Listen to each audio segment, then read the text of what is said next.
দিচ্ছি। আসসালামু আলাইকুম ওয়া রাহমাতুল্লাহ। সম্মানিত মুসলিম ভাই ও বোনেরা, আমাদের এই প্রোগ্রাম যে যেখান থেকে দেখছেন তিনাদের সকলকে আন্তরিক অভিনন্দন এবং ধন্যবাদ জানাচ্ছি। জাযাকুমুল্লাহ খায়রান ওয়া আহসানাল জাযা।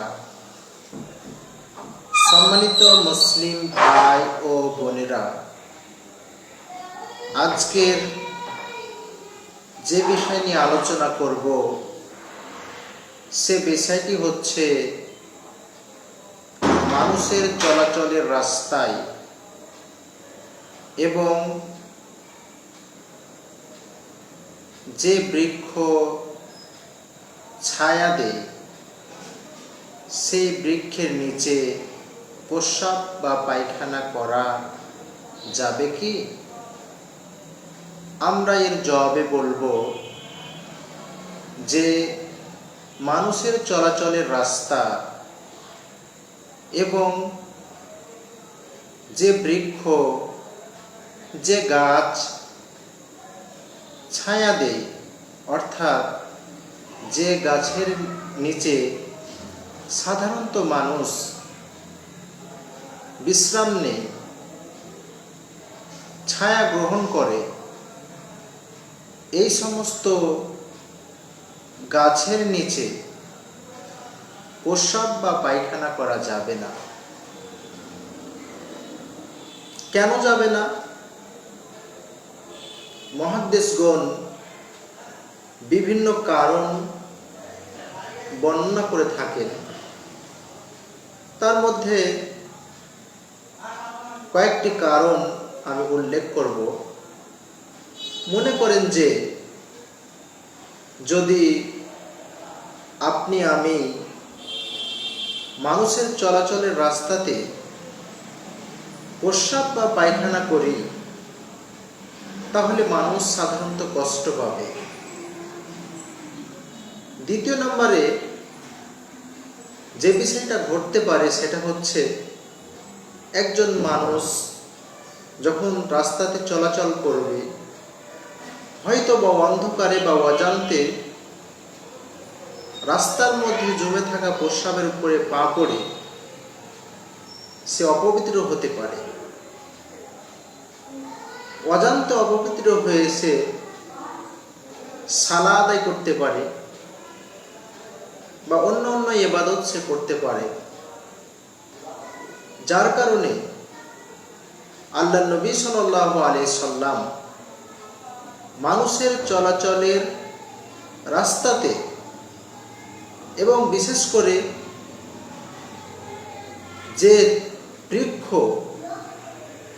ছায়া দেয়, অর্থাৎ যে বৃক্ষে সাধারণত মানুষ ছায়ার জন্য, বিশ্রামের জন্য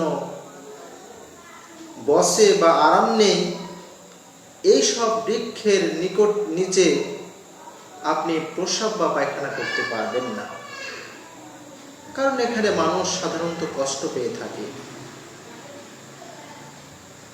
এ ব্যাপারে রাসূল সাল্লাল্লাহু আলাইহি সাল্লামের একাধিক নিষেধাজ্ঞা রয়েছে। তার মধ্যে আমরা একটি হাদিস দলিল হিসাবে পেশ করব। সেটি হচ্ছে আপনার ইমাম মুসলিম রাহিমাহুল্লাহ, তিনি হাদিসটিকে তিনার গ্রন্থে নিয়ে এসেছেন। তিনার হাদিসের গ্রন্থের নাম্বার হচ্ছে 2269 নম্বর হাদিস। এখানে রাবী হচ্ছেন আবু হুরায়রা রাদিয়াল্লাহু তাআলা আনহু। তিনি বলছেন যে ক্বালা রাসূলুল্লাহ সাল্লাল্লাহু আলাইহি সাল্লাম, আল্লাহর নবী সাল্লাল্লাহু আলাইহি সাল্লাম বলেছেন যে ইত্তাকুল লাইনাইনা, তোমরা দুইটি অভিশপ্ত বিষয় থেকে, কাজ থেকে তোমরা নিজেকে বাঁচাও। অর্থাৎ এমন দুইটি কাজ রয়েছে যে কাজ দুটি করলে মানুষ তাকে অভিশাপ দিতে থাকে, বা এটাও হতে পারে যে ফেরেশতারা তাকে অভিশাপ দিতে থাকে বা আল্লাহও অভিশাপ দিতে থাকে। এই অভিশপ্ত দুটি কাজ থেকে তোমরা নিজেকে বিরত রাখো। আল্লাহ নবী সাল্লাল্লাহু আলাইহি ওয়াসাল্লাম 1 নম্বরে উল্লেখ করলেন যে আল্লাযী আতাখাল্লা ফি তরিকিন নাস। 1 নম্বর হচ্ছে সচরাচর যে রাস্তাতে মানুষ চলাচল করে, এই রাস্তাতে প্রস্রাব বা পায়খানা করে থেকে তোমরা নিজেকে বাঁচিয়ে রাখো। কারণ এখানে মানুষ সাধারণত কষ্ট পায়, একটা দুর্গন্ধ আছে প্রস্রাবের পায়খানার, যার কারণে মানুষ কষ্ট পেয়ে থাকে। 2 নম্বর হচ্ছে আউফি দিল্লিহিম, মানুষ যে গাছের নিচে সাধারণত বিশ্রাম নেয় বা বসে থাকে, সেই গাছের নিচে প্রস্রাব বা পায়খানা করা থেকে তোমরা নিজেকে বাঁচিয়ে রাখো।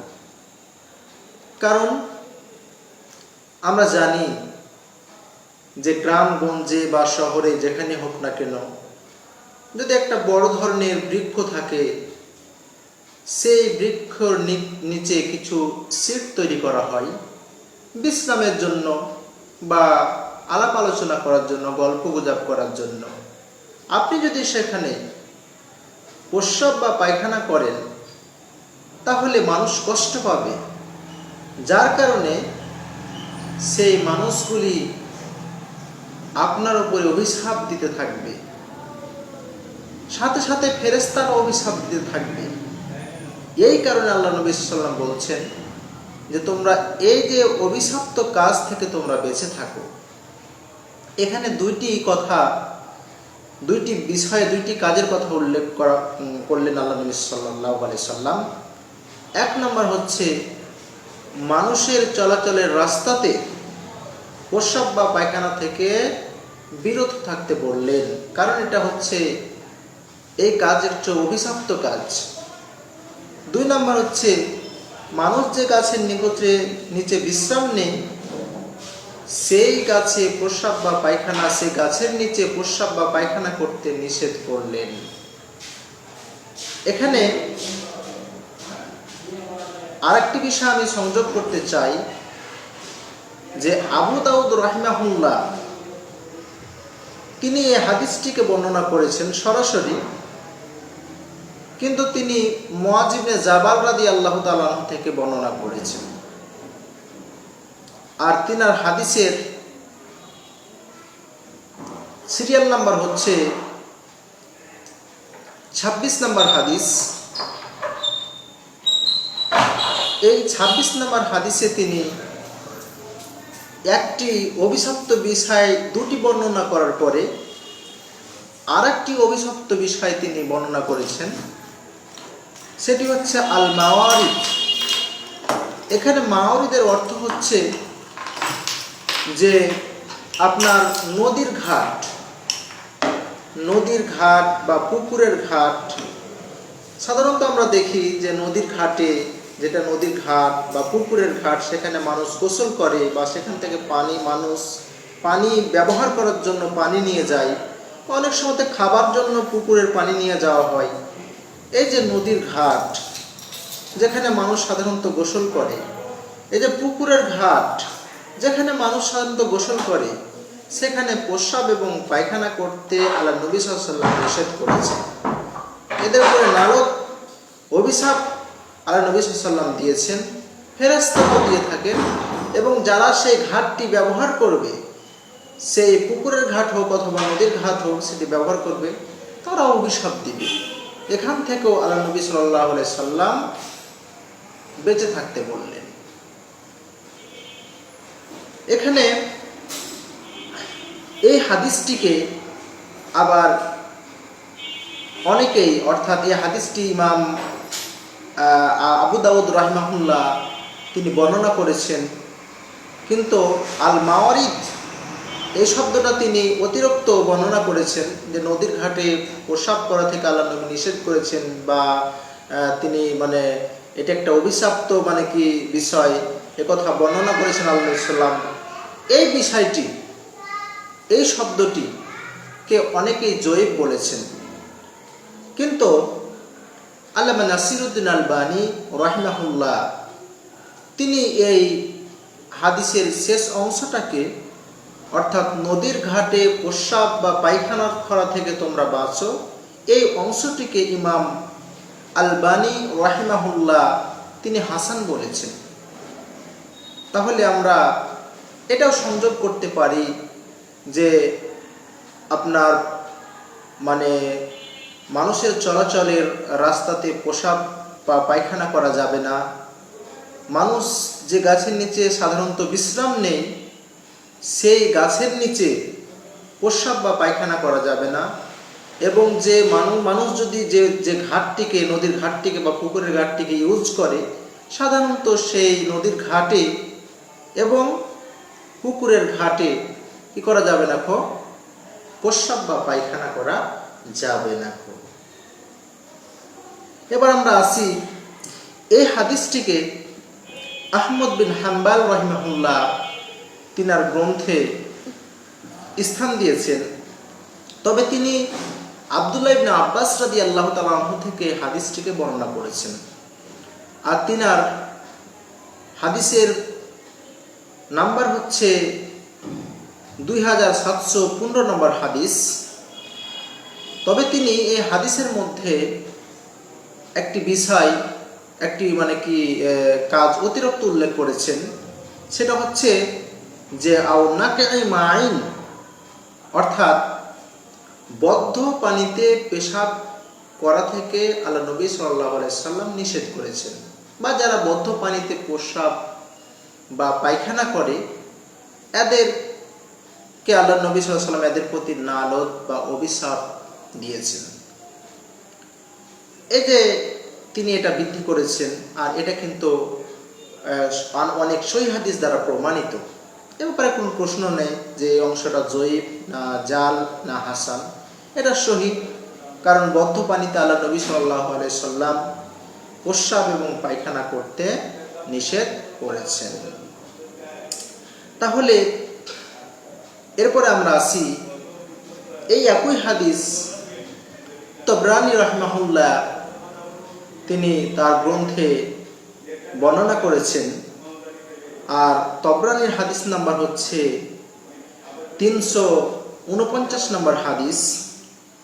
এখানে ভিন্ন ওই আগের সত্যগুলি বর্ণনা করেছেন, বর্ণনা করার পরে তিনি একটি শব্দ অতিরিক্ত নিয়ে এসেছেন, সেটা হচ্ছে যে আন্নাহা আন তাহতিল আসজারিল মুসমিরাতি, আল্লাহ নবী সাল্লাল্লাহু আলাইহি ওয়াসাল্লাম নিষেধ করেছেন ফলদার বৃক্ষের নিচে প্রস্রাব বা পায়খানা করতে।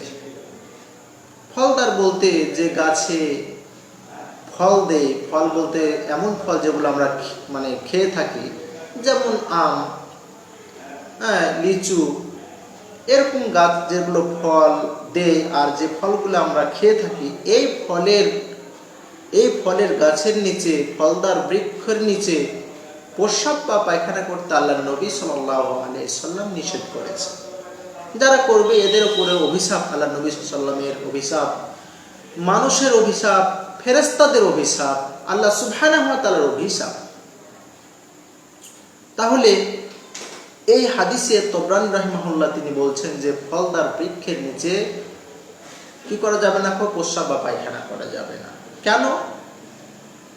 কারণ হচ্ছে যে মনে করেন যে একটি আম, সে আমের গাছের নিচে আপনি প্রস্রাব বা পায়খানা করলেন, আর একটা পাকা আম বা কাঁচা আম হোক সেখানে পড়লো বা তার আশেপাশে পড়লো, মানুষ সেটাকে আর নিবে না।